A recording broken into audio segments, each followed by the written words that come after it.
Hello students, welcome to board prep. कैसे हैं आप सब? I hope you are all doing very very fine and welcome to the lecture series for class 10th mathematics. आज हम start करने वाले हैं आपका chapter number 9, that is some applications of trigonometry, और थोड़ा पॉपुलरली उसको हाइट्स एंड डिस्टेंसेस के नाम से भी जाना जाता है। अब हाइट्स एंड डिस्टेंसेस इसको चैप्टर को क्यों बोलते हैं? क्योंकि जब भी हम एप्लीकेशंस ऑफ ट्रिग्नोमेट्री करते हैं, या तो हम किसी दो ऑब्जेक्ट्स के बीच की हाइट डिस्टेंस निकाल रहे होते हैं, या फिर किसी एक ऑब्जेक्ट की हाइट निकाल रहे होते हैं। दो की भी निकाल सकते हैं, बट एक टाइम पे आप एक ही ऑब्जेक्ट की हाइट को कंसिडर करते हो, ठीक है। तो इस तरीके से आपने देखना है कि भाई राइट एंगल ट्राइंगल कहाँ बन रहा है, क्योंकि इट्स इंपॉर्टेंट कि ट्रिग्नोमेट्री में राइट एंगल ट्राइंगल बने, तभी आप आगे का काम कर सकते हो। उसके बाद आपको एक और एंगल चाहिए होता है जिसके रिस्पेक्ट में आप सारे ट्रिग्नोमेट्रिक रेशियोज को कंसिडर करते हो। वो एंगल कैसे बनता है, क्या बनता है, वो सारा अभी हम एग्जाम्पल में देखेंगे, ठीक है। तो without wasting any time start करते हैं। In the previous chapter you have studied about trigonometric ratios. बिल्कुल भाई, ट्रिग्नोमेट्रिक रेशियोज जो हमने पढ़े पूरे साइन, कॉस, टैन, कॉट, सेक, कोसेक, ये सारे हमारे ट्रिग्नोमेट्रिक रेशियोज हो गए। In this chapter you will be studying about some ways in which trigonometry is used in the life around you. जाहिर सी बात है, एप्लीकेशंस ऑफ ट्रिग्नोमेट्री है तो हमारे को यही देखना है कि भाई जो हम सीख के आए हैं वो हम अपने रियल लाइफ में कैसे अप्लाई कर सकते हैं। एक तरीके से अभी तक जितनी भी चीजें आपने पढ़ी हैं, this is the closest you will come कि हाँ भाई आप उस चीज को रियल लाइफ में एकदम एज इट इज यूज कर सकते हो, ठीक है। Let us consider figure 8.1 of the previous chapter which is redrawn below in figure 9.1. 8.1 figure में क्या था भाई? एक मीनार है, कुतुब मीनार, उसकी हाइट को हम कंसिडर कर रहे थे और देख रहे थे कि भाई अगर कोई बच्चा खड़े होके उस मीनार की टॉप को देखेगा तो वहां पे राइट एंगल ट्रायंगल कैसे बनेगा, ठीक है। अब अगर जो इंसान है या फिर बच्चा है, स्टूडेंट है, उसकी हाइट अगर हम AE माने यहाँ पे, और आपके टावर की हाइट पूरी यहाँ से, चलो उसको B लिख देते हैं, B पॉइंट लिख देते हैं यहाँ से, तो अगर हम कंसिडर करें तो यहाँ पे दो राइट एंगल ट्रायंगल हमको बनते हुए दिख रहे हैं। एक तो भाई जो A लाइन के पैरेलल आ रही है और एक E लाइन से बन रही है, जो E पॉइंट से बन रही है, ठीक है। तो अब इसमें हमें काम कैसे करना है, हमें एंगल कैसे मिलेगा? एंगल आपको मिलता है जो भी यहाँ पे पॉइंट कंसिडर हो रहा है ऊपर वाला, जब वो पॉइंट से कोई ऊपर टॉप में देखेगा या फिर नीचे देखेगा तब उसको हम लाइन ऑफ साइट बोलते हैं। और लाइन ऑफ साइट जब आपकी हॉरिजॉन्टल लेवल से कोई एंगल बनाती है, उसको यूज करके हम या तो ये डिस्टेंस या फिर ये डिस्टेंस कैलकुलेट करते हैं। क्लियर? बस मतलब बहुत ज्यादा कुछ इस चैप्टर में है नहीं, आपने यही करना है, घुमा फिरा के यही चीजें यूज करनी है। आइडेंटिफाई करना है एंगल किधर बन रहा है, कितना बन रहा है, और कहाँ किस ट्राइंगल में कौन सा एंगल यूज करके आप वैल्यू फाइंड आउट कर सकते हो। क्लियर? ये तो एक एग्जांपल हो गया। दूसरा एग्जांपल, अच्छा पहले इसके बारे में देख लेते हैं। In this figure the line AC drawn from the eye of the student to the top of the minar is called the line of sight. Line of sight किसको बोला जाता है? कि भाई जो आई ऑफ स्टूडेंट है उससे जो वो टॉप की तरफ देख रहा है, तो उस इमेजिनरी लाइन को आप कहते हो line of site. The student is looking at the top of the Minar. The angle BAC so formed by the line of sight with the horizontal is called the angle of elevation of the top of the minar from the eye of the student. BAC angle कौन सा हो गया? फिर को यहाँ पे ज्यादा ही खिचड़ी सी पक गई, इसको हटा देते हैं। अब BAC कौन सा एंगल हो जाएगा? देखो ये लाइंस को अगर हम कंटिन्यू कर लें और इस पॉइंट को इसके हिसाब से मान लें B और D, तो अगर हम यहाँ देखें तो बंदे का भाई सर तो यही होगा ना, और आई से वो जो लाइन ड्रॉप करेगा, imaginary line, line of site जिसे हम कह रहे हैं, उसके हिसाब से यहाँ पे एक एंगल बनेगा BAC। इस एंगल को बोला जाएगा angle of elevation. The angle BAC so formed, हाँ ये तो हमने पढ़ लिया। Thus the line of sight is the line drawn from the eye of an observer to the point in the object viewed by the observer. अब जो बंदा देख रहा है उसके द्वारा कहीं पे भी वो देखे, चाहे वो ऊपर देखे चाहे वो नीचे देखे, हॉरिजॉन्टल लेवल और उस लाइन ऑफ साइट के बीच में जो एंगल बनता है उसको कंसिडर किया जाता है। नाम डिफरेंट होता है, अगर ऊपर देख रहे हैं तो एलिवेशन है, नीचे देखते हैं तो डिप्रेशन है। डिप्रेशन भाई यहाँ पे आपको आगे एक एग्जाम्पल मिल जाएगा। The angle of elevation of the point viewed is the angle formed by the line of sight with the horizontal when the point being viewed is above the horizontal level.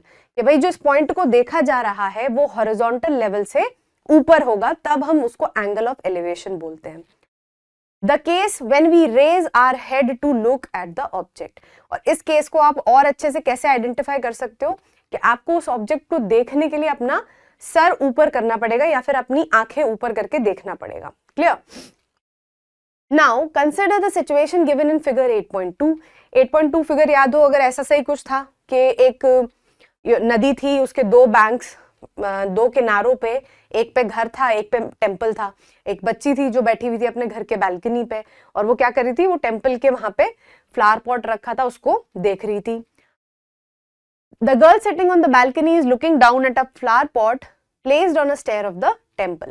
In this case, the line of sight is below the horizontal level. और अब क्या हो रहा है कि जो line of sight है वो below the horizontal level है, मतलब जिस horizontal level को consider करा जा रहा है उसके नीचे object lie कर रहा है। Clear? The angle so formed by the line of sight with the horizontal is called the angle of depression. ठीक, बात वही हो रही है। बेसिकली हम एक राइट ट्रायंगल में एक एंगल बनाना चाह रहे हैं, वो एंगल ऑफ एलिवेशन भी हो सकता है और एंगल ऑफ डिप्रेशन भी हो सकता है, depending on the placement of the object. Clear? Depending on the placement of the object और placement of the observer as well. ठीक, thus the angle of depression of a point on the object being viewed is the angle formed by the line of sight with the horizontal when the point is below the horizontal level, the case when we lower our head to look at the point being viewed। और जिस point को देखा जा रहा है उसको देखने के लिए अगर आप अपनी साइट जो है वो नीचे लेके जाते हैं तब आप एंगल ऑफ डिप्रेशन की बात करते हो। ठीक, ऑल राइट, यहाँ पे दिख ही रहा है आपको, ये जो है यहाँ पे उन्होंने फुटबॉल बना दी है, बट पता नहीं क्यों ये फ्लावर पॉट होना चाहिए था भाई यहाँ पे। ठीक है, जैसा कि हम उसमें देख के आए थे केस में। तो ये जो एंगल ऑफ डिप्रेशन बनेगा वो बनेगा भाई यहाँ पे, और ट्रायंगल इस तरीके से कंसिडर होगा, ना कि नीचे जैसे एंगल ऑफ एलिवेशन में होता है। ठीक, now you may identify the lines of sight and the angle so formed in 8.3 are the angles of elevation और एंगल्स ऑफ डिप्रेशन। आगे देखते हैं क्या फिगर गिवन है आपको और उसमें क्या बात कर रहे हैं। Let us refer to the figure 9.1 again. If you want to find the height CD of minar without actually measuring it, what information do you need. अब एक बार 9.1 को देख लेते हैं। यहाँ पे बोल रहे हैं कि ये जो CB हाइट है या फिर CD हाइट है मीनार की, उसको निकालने के लिए एग्जैक्टली आपको किन किन चीजों की जरूरत है। ठीक है जी, you would need to know the following. क्या क्या चाहिए होगा? पहला चाहिए होगा the distance DE at which the student is standing from the foot of minar, मतलब ये वाला जो डिस्टेंस है ये आपको पता होना जरूरी है, DE। ठीक है, कि भाई फुट ऑफ मीनार से जो बेस है उससे कितने डिस्टेंस पे वो स्टूडेंट खड़ा हुआ है। उसके बाद द एंगल ऑफ एलिवेशन, मतलब जो लाइन ऑफ साइट और जो हॉरिजॉन्टल लेवल के बीच में जो एंगल बन रहा है वो आपको पता होना चाहिए। और लास्टली आपको पता होना चाहिए the height AE of the student. अब ये इंपॉर्टेंट क्यों है? क्योंकि देखो अगर आप इसको क्लीन करके यहाँ पे आ जाते हैं, देखो अगर आप इस ट्रायंगल को कंसिडर करो, क्योंकि भाई एंगल तो यहां से बन रहा है ना, क्योंकि साइट यहाँ पे मतलब आई साइट यहाँ पे स्टार्ट हो रही है। ठीक है, लेकिन अगर हम देखें तो उससे हमें सिर्फ BC मिलेगा, और BC is not the exact height of the minar. आपकी BC में आपको BD को ऐड करना पड़ेगा, और देखा जाए तो BD क्या है? AE क्या है? Height of the student. तो आपको स्टूडेंट की हाइट भी पता होनी चाहिए ताकि आप पूरी हाइट निकाल सको किसकी? मीनार की। क्लियर? तो यहाँ पे फिगर में अगर हम देखें तो हमको किन किन 3 चीजों की जरूरत है। पहली, इस एंगल ऑफ एलिवेशन की, यहाँ पे इसको मार्क कर देते हैं 1। फिर आपको चाहिए, अच्छा नहीं ये तो निकालना है हमको, फिर आपको चाहिए BA या फिर ED, कुछ भी कह सकते हैं क्योंकि वो सेम ही है, पैरेलल लाइंस बन रही है। तो आपको ये डिस्टेंस चाहिए second, and lastly you need AE और BD कह सकते हैं इसको, that is the height of the student. Clear? Alright, assuming that the above 3 conditions are known, how can we determine the height of the मीनार। भाई मान लेते हैं कि ये तीनों चीजें आपको पता है, तो इसको यूज करके अब हम कैसे मीनार की हाइट निकालेंगे। In the figure CD equals to CB plus BD। ऐसा करते हैं, फिगर यहाँ पे एक बार बना लेते हैं हम ताकि हमको बार बार टू एंड फ्रो नहीं करना पड़ेगा, ठीक है। ऑलराइट, अब नेमिंग कैसे करी हुई है हमने, ए बी सी ई और डी, ठीक है जी, A B C E and D, ठीक। अब देखो फिगर के हिसाब से सी डी क्या है, C B plus B D, बिल्कुल। सी डी पूरी जो लेंथ है वो है भाई सी बी, मतलब यहां से लेके जो यहां तक की लेंथ है इसको और इसको ऐड करने से, ठीक। अब हमें ए ई पता है, इसका मतलब हमें बी डी भी पता है, क्लियर। अच्छा आगे देखते हैं, BD equals to AE, बिल्कुल। Which is the height of the student? To find BC, we will use trigonometric ratios of angle BAC और angle A. अब हम क्या करेंगे, ये पार्ट निकालने के लिए हम इस एंगल का यूज करेंगे।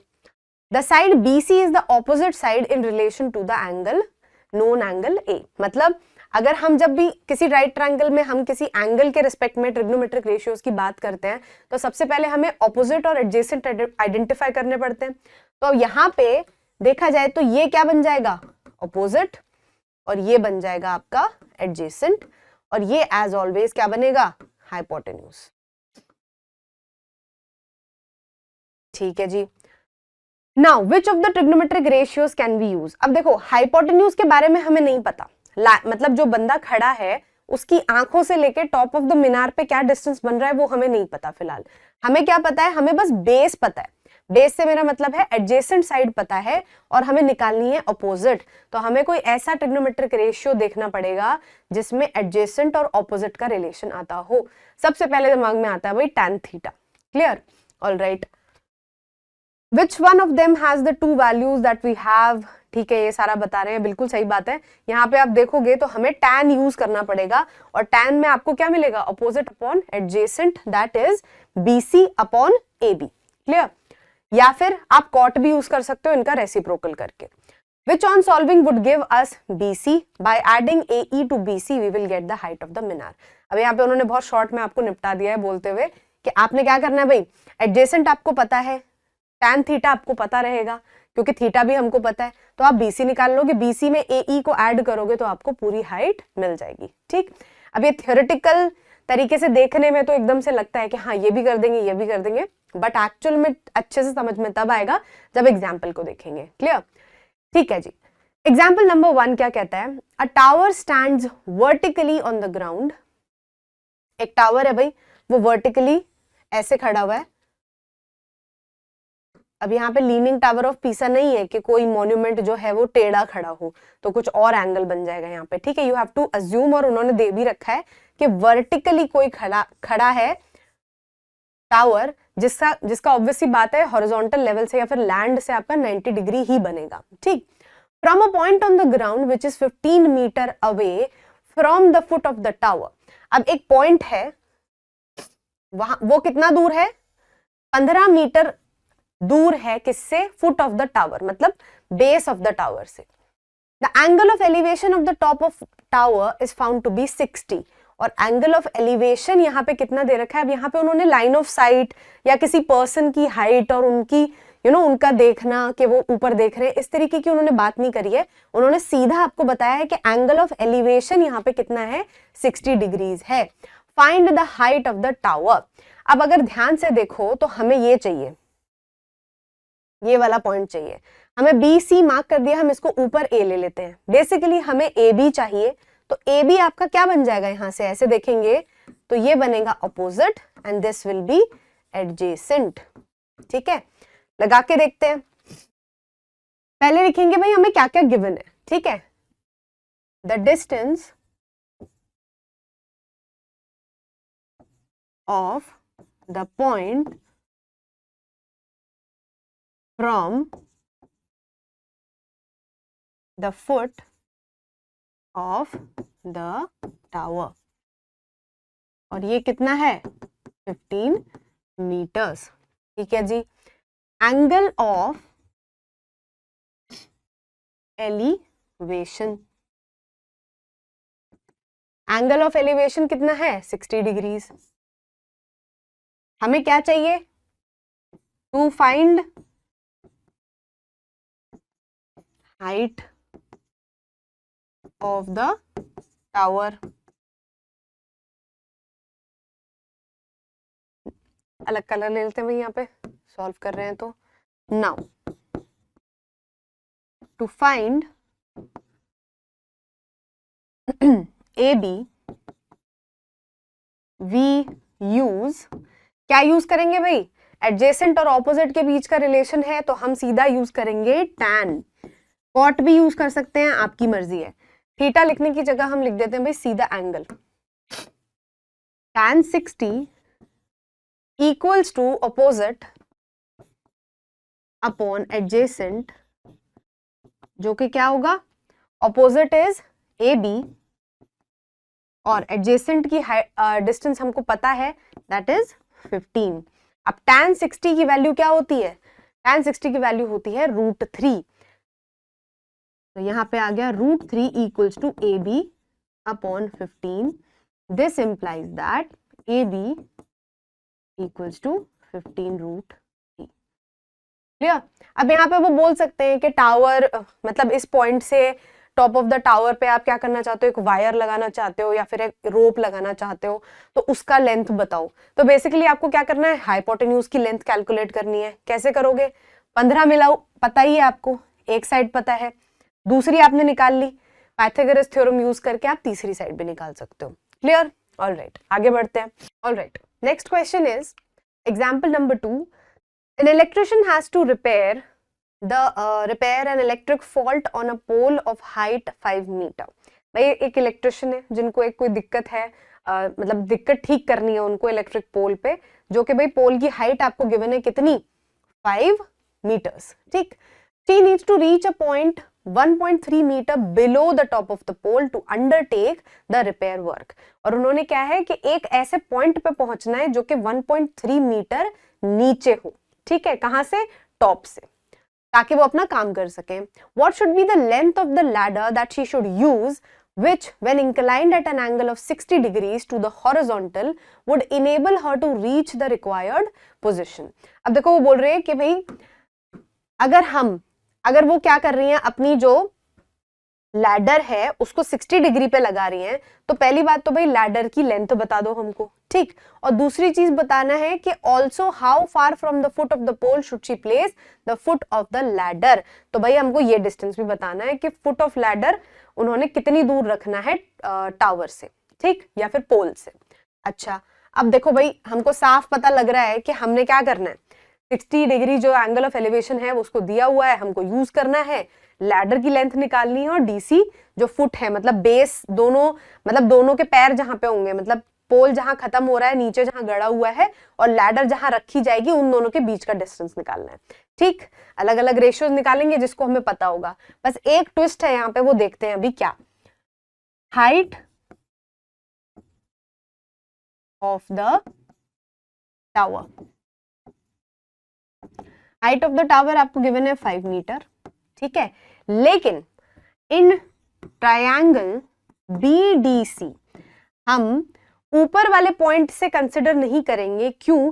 क्योंकि आपको लैडर जो है ना उसका बेस यहाँ पे और आपका टॉप B पॉइंट पे पहुंचाना है, तो आप A पॉइंट तक की लेंथ को कैलकुलेट नहीं करोगे, क्योंकि वो ट्रायंगल हम कंसिडर ही नहीं कर रहे, हम ट्रायंगल कंसिडर कर रहे हैं BDC, इसीलिए हमको लेंथ चाहिए होगी BD। तो BD equals to AD minus AB, और AD आपको टोटल कितना गिवन है, 5 मीटर, माइनस AB आपको कितना है, 1.3 मीटर। भाई टॉप से लेके यहां तक का डिस्टेंस कितना बताया था, 1.3 है ना, तो टॉप से नीचे आना है 1.3, तो मतलब हमको 1.3 हटाना पड़ेगा टोटल हाइट में से, तो भाई यहाँ पे आपको बच जाएगा 3.7 मीटर्स। ठीक है जी, अब हमको BD भी मिल गया। अब हम क्या करेंगे, सबसे पहले sin 60 equals to opposite upon hypotenuse. अब भाई ऑपोजिट अपॉन हाइपोटेन्यूज और साइन क्यों कंसिडर किया हमने, क्योंकि पहले हम निकाल रहे हैं हाइपोटेन्यूज को, दैट मींस हम लैडर की लेंथ निकाल रहे हैं, और BD हमको ऑलरेडी पता है। तो हाइपोटेन्यूज तो ये हो गया, और एंगल के ऑपोजिट साइड कौन सी है, ये वाली, इसकी हमें मेजरमेंट पता है जो कि है 3.7 मीटर्स। ठीक है, तो अपोजिट साइड कितनी हो गई आपकी 3.7 और BC हो गया भाई आपका हाइपोटेन्यूज। sin 60 की वैल्यू कितनी होती है √3/2 इक्वल्स टू 3.7 अपॉन BC। तो BC की जो वैल्यू आएगी वो होगी 3.7 अपॉन √3 इंटू 2। ये हो जाएगा आपका 7 2 जा 14, 1 3 2 जा 6, 7.4 अपॉन √3। अब √3 की वैल्यू भाई आपको दी हुई है 1.73, मतलब 7.4 7.14 थोड़ी है, 7.4 है। एक सेकेंड,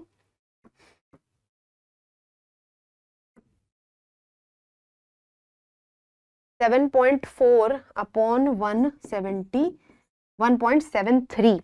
ठीक है जी, एक डेसिमल से तो ये उड़ जाएगा और एक डेसिमल यहां बचेगा, उसका ऊपर ले जाते हैं, मतलब 740 अपॉन 173। अब आप डिवाइड कर लो इसको, 740 को हमने करना है 173। अब देखो ऐसे कैलकुलेशन करते टाइम क्या दिमाग लगाना है, ये दिमाग लगाना है कि उसकी नियरेस्ट होल वैल्यूज देखो। 740 सबसे नियरेस्ट किसके है भाई 800 के, और 173 किसके पास है, सहूलियत के हिसाब से यूज करो। 800 और 173 वैसे तो 150 के भी पास है, लेकिन अगर हम उसको 200 के पास भी कंसिडर करेंगे तो भी काम चल जाएगा। मतलब 200 इंटू 4 आपका 800 आता है, तो 173 भी 740 से कम या ज्यादा आ सकता है। तो इसको करके देख लेते हैं। इंटू 4 करो, यहाँ पे 4 3 जा 12, 7 4 जा 28, 9 1 4 1 जा 4, एक मिनट, 4 3 जा 12, 1 7 4 28, 2 इधर आएगा और ये हो जाएगा 692। बिल्कुल सही आया है। तो इसको 8 आ जाएगा, 13 में से 4 बचेगा और यहाँ पे 0, तो 480। अब 480 देखो 200 2 जा, तो 173 को 2 से भी करके देख लो, 2 3 जा 6, 1 2 1 जा 2, 346 भाई सही है। तो यहाँ पे आपका क्या बना था पहले 4.2 समथिंग बन जाएगा यहाँ पे। ठीक है, इसको हटा देते हैं, तो इसको कंसिडर कर लेंगे भाई हम 4.2 समथिंग। बाकी आप इसको इतना भी छोड़ सकते हो, कोई इतना दिक्कत नहीं है। ठीक है, तो ये आपकी लेंथ आ गई भाई 4.2 अप्रोक्सीमेटली। ठीक है, अब दूसरी चीज आपने क्या कंसिडर करनी है, आपको DC निकालना है, और DC इस एंगल के रिस्पेक्ट में क्या है एडजेसेंट। अब आप कुछ भी यूज कर सकते हो, आप हाइपोटेन्यूज यूज कर लो या फिर आप एडजेसेंट यूज कर लो। ठीक है, तो हम ऐसा करते हैं भाई cos थीटा यूज कर देते हैं और एडजेसेंट और हाइपोटेन्यूज कैलकुलेट हो जाएगा। क्लियर, कहाँ करें भाई इसको, यहाँ कर लेते हैं, थोड़ा सा ही है, ज्यादा कैलकुलेशन है नहीं इसमें। ठीक है, एडजेसेंट और हाइपोटेन्यूज कौन सा ट्रिग्नोमेट्रिक रेशियो होता है, cos 60 equals two adjacent upon hypotenuse. cos 60 की वैल्यू होती है आपकी शायद से 1/2, तो 1/2 जो है वो बराबर हो जाएगा एडजेसेंट अपॉन हाइपोटेन्यूज। हाइपोटेन्यूज की वैल्यू हमने अभी निकाली 4.2, दैट मींस एडजेसेंट क्या है DC, DC इक्वल्स टू 2 2 जा 2 1 जा, तो 2.1 मीटर अप्रोक्सीमेटली आपको क्या करनी पड़ेगी, ladder foot of the tower से या फिर फुट ऑफ द पोल से दूर रखनी पड़ेगी। क्लियर, ये दोनों वैल्यूज आपकी आ गई। आगे बढ़ते हैं, एन ऑब्जर्वर। अब यहाँ पे कोई बंदा आ गया भाई, देखो अभी तक क्या हो रहा था, एंगल ऑफ एलिवेशन हमको एग्जैक्टली दिया हुआ था, अब ऑब्जर्वर आ गए हैं, तो ऑब्जर्वर की साइट लेवल से हम बात करेंगे। इज 1.5 मीटर टॉल, भाई इनकी बात हो रही है यहाँ पे, रुको लाल कलम से हमको थोड़ा ज्यादा दिखता है, ये रहा। ठीक है, 1.5 मीटर हमारे ऑब्जर्वर की जो लेंथ है वो गिवन है, हाइट गिवन है, is 28.5 metre away from the chimney. अब कोई चिमनी खड़ी है भाई उनके आगे प्लेस्ड है, और वो कितनी दूर खड़े हैं उससे 28.5, मतलब ये वाला जो डिस्टेंस है वो आपको गिवन है 28.5। The angle of elevation of the top of the chimney from her eyes is 45 degrees. और क्या है भाई, ये जो हमारे ऑब्जर्वर खड़ी हैं, अभी हमें पता चला कि शी इज फीमेल, तो उनकी आईज से टॉप ऑफ द चिमनी का जो एंगल ऑफ एलिवेशन बन रहा है वो बन रहा है 45 degrees. What is the height of the chimney? अच्छा जी, अब देखो, अगर पहली बात तो भाई देख लेते हैं हमें क्या क्या पता है। अगर ये 28.5 है तो ये लाइन ऑफ साइट से जो हॉरिजॉन्टल बन रहा है कहां तक? ई पॉइंट तक। रुको रुको रुको, ये भी क्या हो जाएगा? 28.5।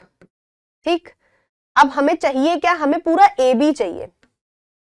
तो अगर आप ध्यान से देखो तो अगर DC 1.5 है तो आपका EB या फिर BE भी क्या हो जाएगा? 1.5 हो जाएगा। तो आपको 1.5 तो पता है, आपको बची हुई लेंथ निकालनी है। इसका मतलब आपको AE की लेंथ निकालनी है। समझ गए? ठीक है जी। हाइट ऑफ, हाइट हो गया ये तो, height of the observer 1.5 metre. ठीक है, बस इतना ही लिखेंगे। इसके बाद हम लिख देंगे एंगल ऑफ एलिवेशन, लिख देते हैं। मैं देखो, हमको तो नंबर बनाने हैं, राइट? तो जितना अच्छे से हम रिप्रेजेंट करेंगे चीजों को, अच्छे से लिखेंगे नीटली, उतने बढ़िया नंबर मिलने के चांसेस है। ठीक है, 28.5 distance between observer and chimney. ठीक है, या फिर आप लिख दो फुट ऑफ चिमनी। तो कितना हो जाएगा? 28.5। Clear? So this implies that in triangle, या फिर इसको अलग कलर से लिखते हैं, in triangle ADE,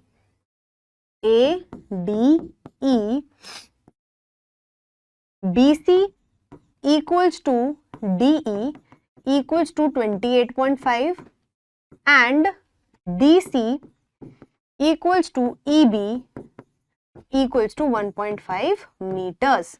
All right, and angle ADE ये आपको दिया हुआ है 45 डिग्रीज। अब ये तो हो गया भाई, जो हमें दिया हुआ था वो सारा पार्ट हमने लिख दिया। हमको चाहिए AE। ठीक,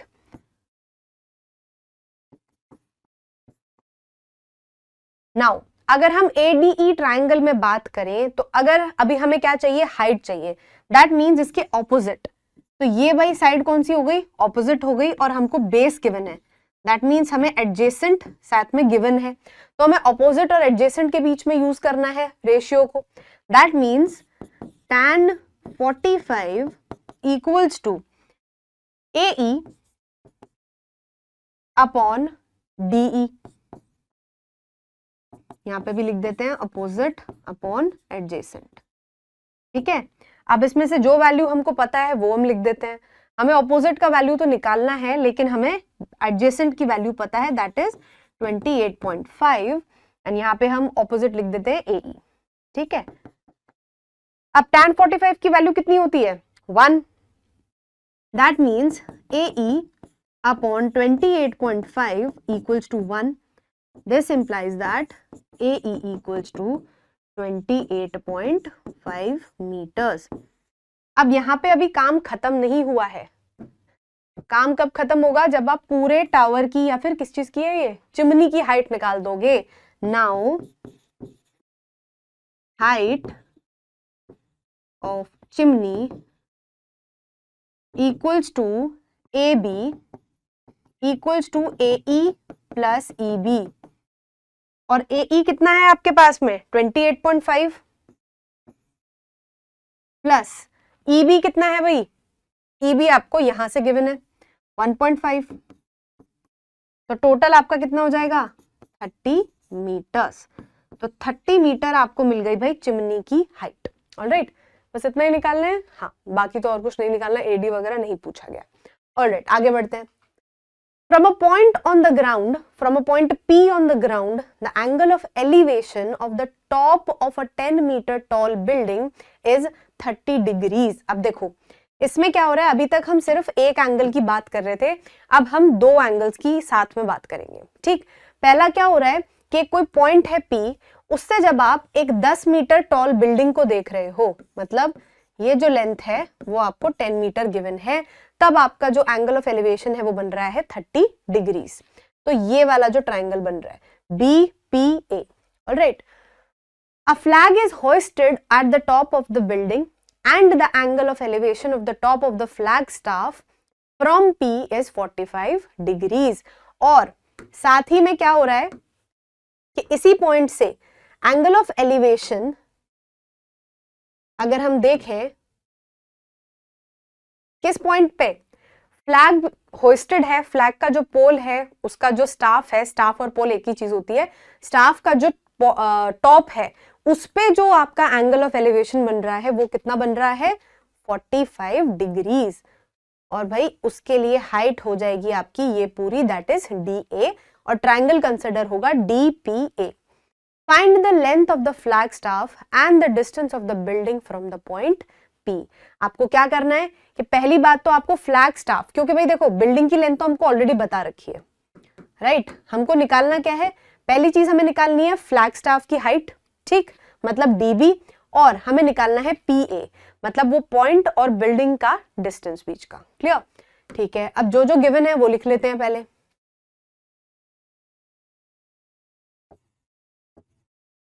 height of the building equals to 10 metres. ठीक है, angle of elevation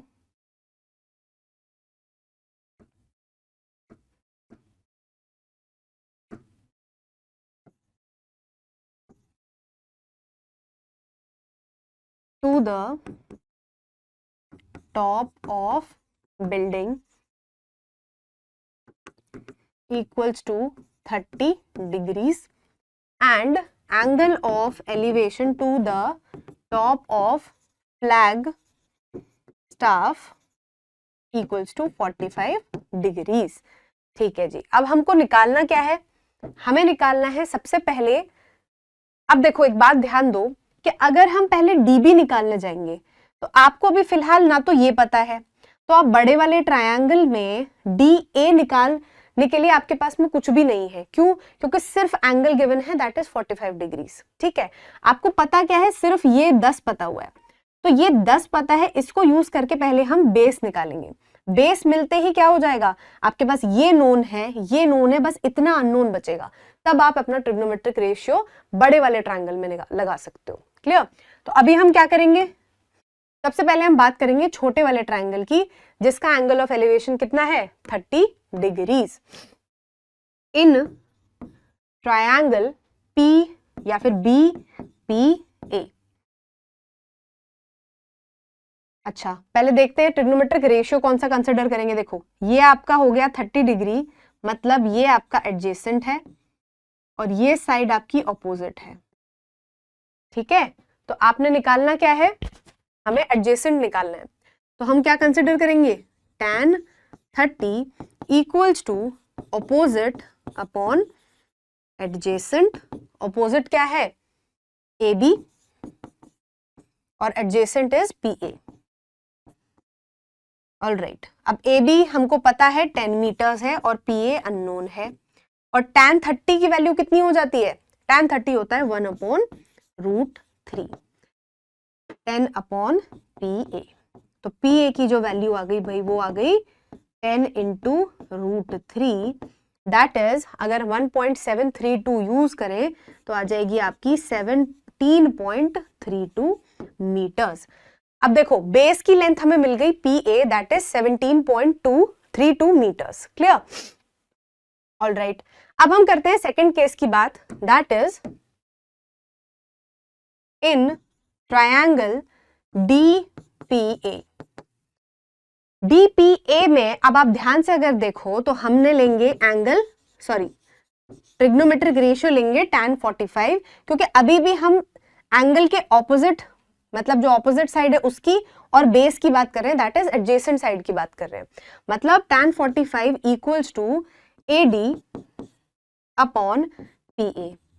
P A हम ऑलरेडी जानते हैं, पी ए कितना हो जाएगा भाई 17.32, तो tan 45 की वैल्यू रखेंगे 1, एडी हो गया आपका 17.32, तो एडी की वैल्यू आ जाएगी 17.32।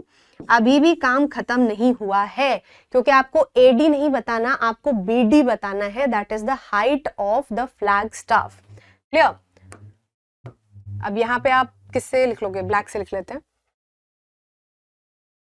Height of flag staff equals to AD minus BA। क्या करेंगे, पूरे DA में से अगर हम बिल्डिंग की हाइट माइनस कर देंगे तो हमें DB मिल जाएगा, that is the height of the flag staff.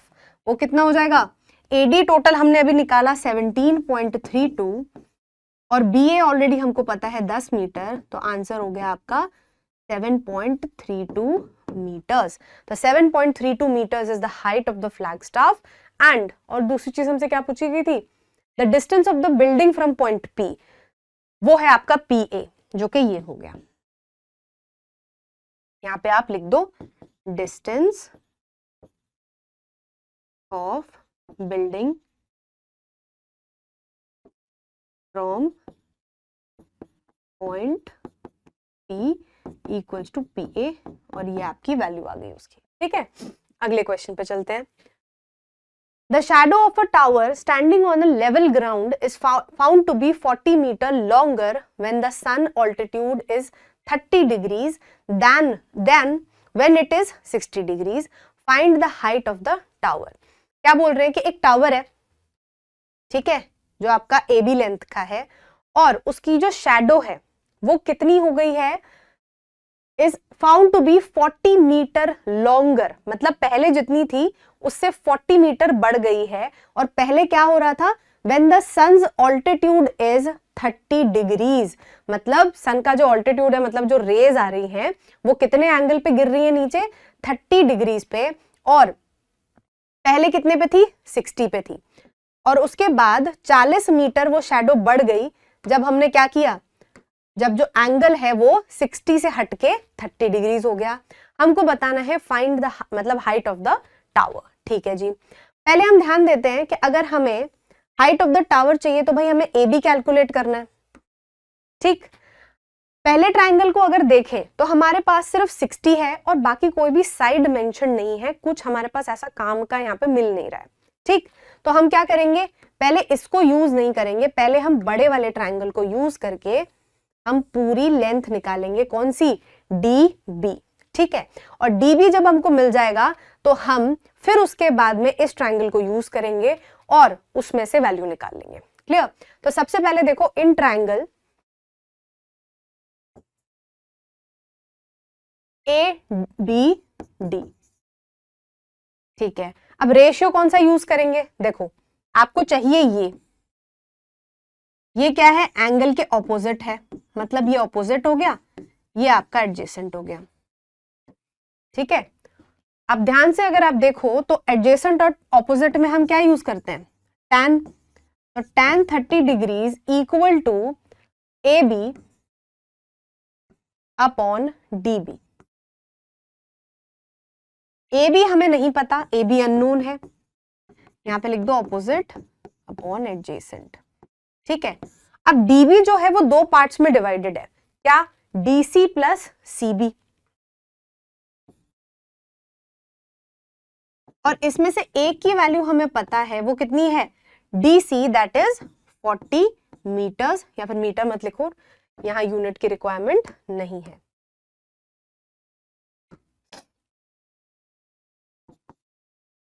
All right, and यहां पे हम tan 30 की वैल्यू डालेंगे।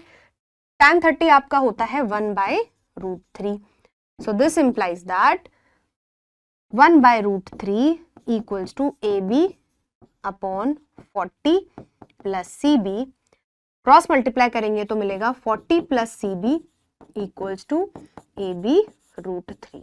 अब देखो पहले वाले ट्राइंगल में से हमको जो मिल सकता था वो हमने निकाल लिया, बड़े वाले ट्राइंगल में से। अब हम काम करेंगे भाई दूसरे ट्राइंगल पे। छोटे वाले ट्राइंगल में देखते हैं, इन ट्राइंगल ABC। अब दोबारा से देखो, ये आपका ऑपोजिट हो जाएगा और ये आपका एडजेसेंट हो जाएगा। तो मतलब tan 60 equals to opposite upon adjacent, और ऑपोजिट कितना है AB और एडजेसेंट कितना है BC। tan 60 की वैल्यू आपकी होती है √3, AB हमें पता नहीं है और BC जो है वो कितना हो गया, BC भी नहीं पता है। बट यहां से एक काम की चीज मिल गई कि BC की वैल्यू हमको मिल गई AB अपॉन √3। अब हम क्या कर सकते हैं, हम यहाँ पे इस इक्वेशन में पुट कर सकते हैं, हमारे पास एक ही अननोन बचेगा और हम उसकी वैल्यू निकाल पाएंगे। अब हमने करा क्या है कि हमने BC के टर्म्स में AB की वैल्यू निकाली है, ठीक है। तभी क्या हो पाए, सॉरी, AB के टर्म्स में BC की वैल्यू निकाली है, तो जब हम यहाँ पे BC की जगह पे वैल्यू पुट करेंगे तो हमें इवेंचुअली AB की वैल्यू मिल जाएगी, बाद में दोबारा कैलकुलेशन करने की जरूरत नहीं पड़ेगी। ऑलराइट, अब देखो 40 CB या BC जो भी है उसकी जगह आप वैल्यू डालो AB upon √3 equals to AB √3। ठीक है जी। अब देखो AB को इधर ले आते हैं, या फिर रुको, माइनस साइन क्यों लाना है, 40 को इधर ही रहने देते हैं। तो AB कॉमन लेके यहां बचेगा √3 माइनस 1/√3। अब AB कितना आ जाएगा, यहां से इस पूरे का इधर मल्टीप्लाई करेंगे, या फिर पहले कैलकुलेट कर लेते हैं इधर। तो 40 equals to AB √3 3 minus 1 is 2 upon √3 and AB की वैल्यू आपकी फाइनली आ जाएगी 40 √3 अपॉन 2 दैट इज 20। तो आंसर हो गया भाई आपका 20 √3 मीटर्स, और हमें यही चाहिए था, that is the height of the tower. Clear? All right, next question is example number 6. The angle of depression of the top and the bottom of an 8-meter tall building from the top of a multi-storied building are 30 degrees and 45 degrees. देखो अभी तक हमने किस पे बात किया है, angle of elevation पे। This is the first question जिसमें हम एंगल ऑफ डिप्रेशन के बारे में बात करेंगे। अब एंगल ऑफ डिप्रेशन को एंगल ऑफ एलिवेशन में कैसे कन्वर्ट करते हैं वो भी देखेंगे। पहले देखेंगे कि बात किन दो बिल्डिंग्स के बारे में हो रही है। ठीक है, पहले बात हो रही है भाई, ऑब्वियसली बात है, अगर एंगल ऑफ डिप्रेशन की बात है तो कोई ना कोई पॉइंट होगा जो टॉप पे होगा, मतलब ऊपर होगा, जिस पॉइंट को देखा जा रहा है उससे, राइट। तो मल्टी स्टोरीड बिल्डिंग के टॉप से आप क्या कर रहे हो, एक 8 मीटर टॉल बिल्डिंग का टॉप और बॉटम देख रहे हो। क्लियर? ऐसे तो आपको दो एंगल ऑफ डिप्रेशन मिल रहे हैं। जब आप टॉप को देख रहे हो तो आपको 30 डिग्रीज मिल रहे हैं, और जब आप बॉटम को देख रहे हो तब आपको 45 डिग्रीज मिल रहे हैं। ठीक है, find the height of the multi storey building and the distance between the two buildings. अब ध्यान से अगर आप देखो तो हमें क्या चाहिए, हमें बस चाहिए कि भाई एक तो ये टोटल हाइट दे दो, ठीक है, और यहां से हमको टोटल दोनों के बिल्डिंग्स के बीच का डिस्टेंस दे दो। क्लियर? ऑल राइट, अब देखो पहले एंगल ऑफ डिप्रेशन को हम क्या करेंगे, एंगल ऑफ एलिवेशन में कन्वर्ट करेंगे। उसके लिए आपको दो सेट ऑफ पैरेलल लाइंस देखनी पड़ेंगी। कौन कौन सी? पहली होगी आपकी PQ, ठीक है, जो इमेजिनरी लाइन हम हॉरिजॉन्टल प्लेन इमेजिन कर रहे हैं, और दूसरी होगी आपकी BD, जो आपके उसी लाइन के पैरेलल जा रही है बट पॉइंट P से होती हुई D पे टच कर रही है। अगर आप ध्यान से देखो तो हम PB को ट्रांसवर्सल अगर मान ले तो क्या हो जाएगा, this angle will be equal to this angle, why? Alternate interior angles. Clear? और सेम तरीके से हम क्या करेंगे, इसको और इसको कंसिडर करेंगे, तो ये वाला जो एंगल है वो आपका इसके बराबर हो जाएगा when PA is going to be the transversal. Clear? All right, अब जो गिवन है उसको लिख लेते हैं एक बार फटाफट से। Now angle of depression of top and bottom of 8 meter tall building are 30 and 45 degrees respectively. ठीक है, जब टॉप देख रहे हैं तब 30 है और जब बॉटम देख रहे हैं तब 45 है. Alright, now angle QPB equals to angle PBD. क्यों भाई? Alternate interior angles between QP parallel BD. ठीक है जी, और angle QPA equals to angle PAC. क्यों होगा? Alternate interior angles between QP parallel AC. ठीक है, अब ये वाला पार्ट तो हमने लिख दिया भाई. अब इनके मेजरमेंट भी लिख देते हैं. ये हो गया 30 डिग्रीज और ये भी हो गया ये हो गया आपका 45 डिग्रीज. क्लियर?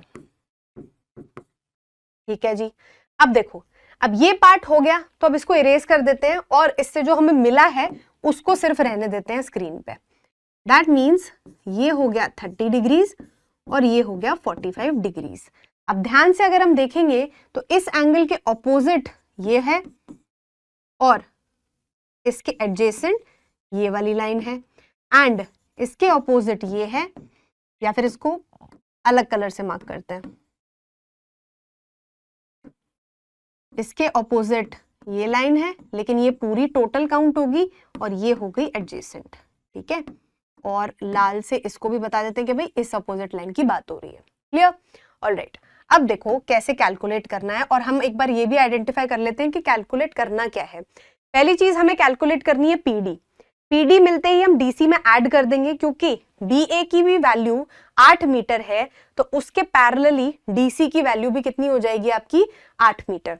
यहां हमें सिर्फ PD चाहिए और नीचे हमको चाहिए AC क्योंकि AC ही फिर BD के बराबर हो जाएगा. अच्छा, BD की तो हमें जरूरत ही नहीं है, हमें AC पे ही बात करनी है क्योंकि दोनों बिल्डिंग्स के बीच का डिस्टेंस चाहिए. चलो जी, स्टार्ट करते हैं. इन ट्रायंगल PAC, कौन सा? बड़े वाला ट्रायंगल जिसका एलिवेशन एंगल अभी हमको मिल गया है कितना? 45 डिग्रीज. अब क्योंकि हम एडजेसेंट और ऑपोजिट की बात कर रहे हैं तो हम किसकी बात करेंगे? tan थीटा की. That means tan 45 equals to PC upon AC. ठीक, tan 45 की वैल्यू कितनी होती है? 1. That means AC equals to PC.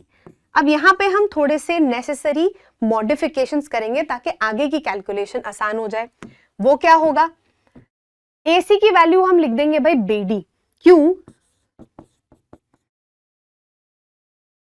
ठीक है, we know that this implies that BD equals to PC, but PC को भी स्प्लिट करके हम लिख सकते हैं PD प्लस DC.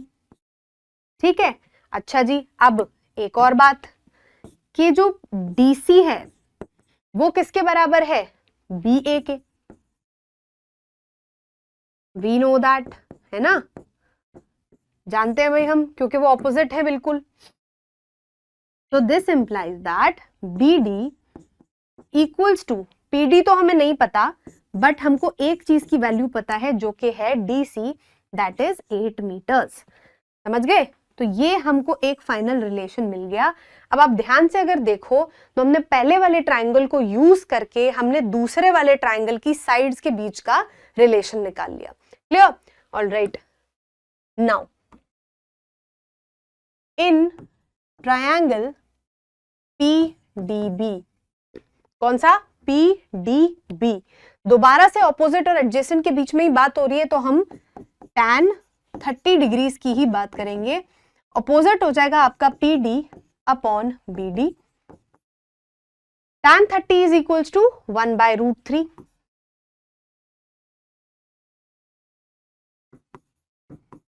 ठीक है जी, अब इन दोनों के बीच का रिलेशन आ गया हमारे पास। This implies that BD√3 equals to PD। इसको 1 यूज करते हैं, 1 बोल देते हैं। नाउ या फिर लिखो सिर्फ पुटिंग इन,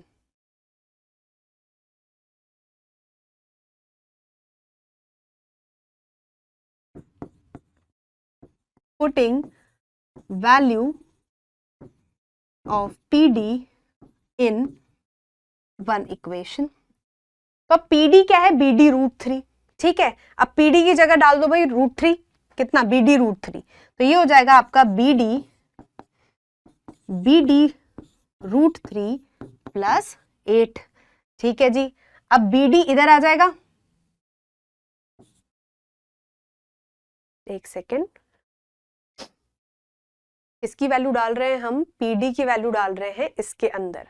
PD की वैल्यू हमको मिली है BD, हाँ देखो वहीं पे गड़बड़ कर दी ना हमने।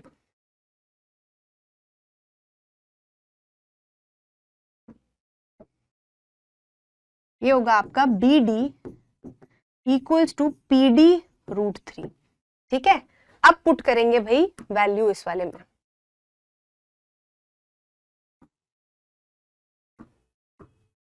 अब देखो BD इक्वल्स टू PD√3, मतलब अगर हम BD की जगह पे PD√3 लिखें तो हमें पूरी जो इक्वेशन है वो मिल जाएगी PD के अंदर। क्लियर? तो ये हो गया PD√3 equals to PD plus 8, PD इधर आएगा, √3 - 1 कॉमन, आई मीन √3 और 1 में से कॉमन निकाल लेंगे PD को, तो आपकी वैल्यू मिल जाएगी हमें PD की फाइनल, दैट इज 8/√3 - 1। अब देखो PD मिल चुका हमको और DC हमको ऑलरेडी पता है, तो हम height of the multi storeyed building निकाल सकते हैं यहां से, जो कि हो जाएगी, now height of multi-storied building equals to PD plus DC, that is PD की वैल्यू कितनी मिली? 8/√3 - 1 और DC ऑलरेडी 8 है। ठीक है, अब इसको सॉल्व करो, 8 कॉमन आ जाएगा, यहां पे बचेगा 1/√3 प्लस -1, इसको आप एलसीएम ले लोगे,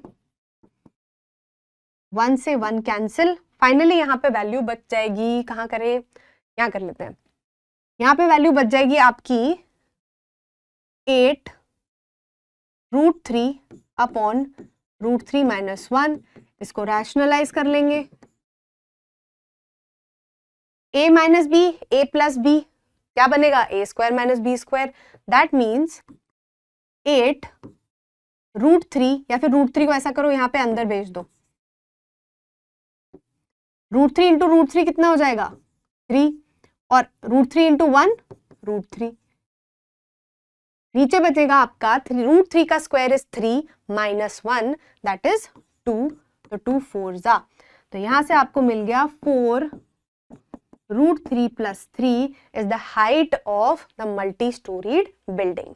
अच्छा जी, अब एक काम और बचा है, क्या काम बचा है? AC बचा है। AC किसके बराबर है? BD के बराबर है, और BD हमको पता है PD√3 है, तो यहाँ पे ही कहीं पे जगह बना के लिख लेते हैं भाई, आज बड़ी दिक्कत हो गई है जगह की। तो BD इक्वल्स टू AC, ठीक है, इक्वल्स टू PD√3, और PD की हमें एग्जैक्ट वैल्यू मिली थी आपको 8/√3 - 1, दैट मीन्स AC की वैल्यू हो जाएगी आपकी 8√3/√3 - 1, और जो कि आपका देखोगे तो सेम चीज है, इसको अगर आप सॉल्व करोगे तो मिल जाएगी आपको 4√3 + 3। क्लियर? तो ये हो गया आपके दोनों बिल्डिंग्स के बीच का distance and also the total height that is PC। Clear? Next question, from a point on a bridge across a river, अब क्या है? ब्रिज अक्रॉस अ रिवर है, पॉइंट अक्रॉस अ रिवर नहीं है, ब्रिज जो है एक रिवर पे बना हुआ है, और उस ब्रिज पे एक पॉइंट कंसिडर किया गया है। The angle of depression of the banks on opposite sides of the river are 30 degrees and 45 degrees. क्या हो रहा है देखो, ये पॉइंट कंसिडर हुआ है और इस पॉइंट से जब हम दोनों किनारों को देख रहे हैं तो हमें कुछ एंगल मिल रहा है। अब क्योंकि हम नीचे देख रहे हैं किसी पॉइंट से तो एंगल ऑफ डिप्रेशन मिलेगा। एंगल ऑफ डिप्रेशन आपका कितना हो गया है यहाँ पे 30 डिग्रीज और यहाँ पे आपको मिला है 45 degrees. If the bridge is at a height of 3 metre from the bank, अब क्या हो रहा है कि ये जो बैंक्स हैं इससे ब्रिज की हाइट आपकी गिवन है 3 metres and find the width of the river. हमें क्या चाहिए भाई, टोटल ये वाला डिस्टेंस चाहिए, दैट इज AB। तो मतलब हमें AD चाहिए और हमें BD चाहिए, हमको दोनों को ऐड कर देंगे, हमको पूरा डिस्टेंस मिल जाएगा। ठीक है जी। अच्छा एक चीज, अब डिप्रेशन है तो उसको एंगल ऑफ एलिवेशन में कन्वर्ट करना पड़ेगा। ठीक है, हॉरिजॉन्टल लाइंस आइडेंटिफाई करेंगे, कौन कौन सी हो जाएंगी, ये लेट्स से ये जा रही है Q पे और ये जा रही है R पे, तो PQ is going to be parallel to AD। उसके हिसाब से क्या होगा कि ये वाला एंगल इस एंगल के बराबर हो जाएगा और PR is going to be parallel to DB, that means ये वाला एंगल आपका 45 डिग्रीज हो जाएगा। क्लियर? तो हम क्या करेंगे, अभी अपने हिसाब से वो डायग्राम बना लेंगे ताकि थोड़ी क्लैरिटी मिल जाए हमको। ये पॉइंट P हो गया, ये आपके बैंक्स का बीच का डिस्टेंस हो गया। ठीक है जी, यहां पे बन गया आपका D पॉइंट, ये बन गया B और ये बन गया A। अब ये एंगल हमें पता है 30 डिग्रीज है, ये है आपका 45 डिग्रीज एंड ये जो हाइट दी हुई है हमको वो कितनी है 3 मीटर्स। क्लियर? अब हमने एक्स्ट्रा इंफॉर्मेशन सब हटा दी है, जो हमारे काम का है वो हमने लिख लिया है। ठीक है, यहां पे हम लिख देते हैं कि angle PAD equals to QPA and angle RP, या फिर पहले इधर का एंगल लिखते हैं, wait,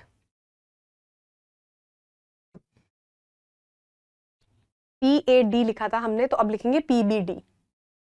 PBD equals to angle RPB। क्यों भाई? Alternate interior angles between parallel lines. अब देखो, अब आप ध्यान से अगर देखो तो हमें क्या चाहिए, हमें AD चाहिए और हमें BD चाहिए। ठीक है, पहले वाले ट्रायंगल में देखें PDA में तो इसके ऑपोजिट ये साइड हो गई और एडजेसेंट ये हो गई, तो that means this is adjacent and this is opposite and same is the case here. यहाँ पे ये एडजेसेंट हो जाएगा एंड ये आपका हो जाएगा ऑपोजिट। ठीक है, ऑल राइट, कैलकुलेशन कर लेते हैं भाई। In triangle PDA we have, किस किस के बीच में रिलेशन चाहिए, ऑपोजिट और एडजेसेंट। हमें पता है कौन सा एंगल यूज करना होता है, कौन सा ट्रिग्नोमेट्रिक रेशियो यूज करना होता है, tan। तो tan 30 equals to opposite upon AD 1/√3 equals to, opposite की लेंथ कितनी दी हुई है 3 मीटर अपॉन AD। तो भाई AD कितना आ गया, AD इक्वल्स टू 3√3। ठीक है, all right. Now in triangle PDB tan 45 equals to कितना, PD अपॉन DB। PD कितना हो गया 3 मीटर्स एंड DB हमको नहीं पता, बट tan 45 1 होता है तो 3 upon DB equals to 1, this implies that DB equals to 3। अब भाई हमको दोनों चीजें मिल गई, AD भी मिल गया और DB मिल गया, तो हमको क्या चाहिए, विड्थ ऑफ द रिवर, जो कि है total AB distance. Now width of the river is equal to AB, which is equal to AD plus DB. और ये कितना है 3√3 प्लस 3,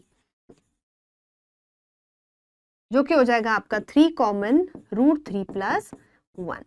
तो this is the total distance between the sorry, ये जो पूरी विड्थ हो जाएगी रिवर की वो होगी 3√3 प्लस 1. ऑलराइट, तो भाई यहां तक था आपका एग्जाम्पल्स. अभी हम फिलहाल इस लेक्चर में क्या देखेंगे, देख चुके हैं, मतलब सारा इंट्रोडक्शन देख चुके हैं कि heights and distances, that is some applications of trigonometry में हम क्या फाइंड आउट करते हैं, एंगल ऑफ डिप्रेशन क्या होता है, एंगल ऑफ एलिवेशन क्या होता है, और कुछ ऐसे थोड़ा सा हमने असला बारूद इकट्ठा कर लिया आपके आगे के सारे क्वेश्चंस करने के लिए जो आपके एक्सरसाइज में गिवन है. ठीक है, तो आज इस लेक्चर में बस यहीं तक. We don't have a thank you today, so I will write it myself. That is thank you. And पढ़ाई करते रहिए, रिवाइज करते रहिए, एंड अगर कोई दिक्कत होती है तो प्लीज कमेंट सेक्शन में हमको बताएं. जल्दी से जल्दी will try to clear it out. मिलते हैं नेक्स्ट लेक्चर में. Thank you, bye bye.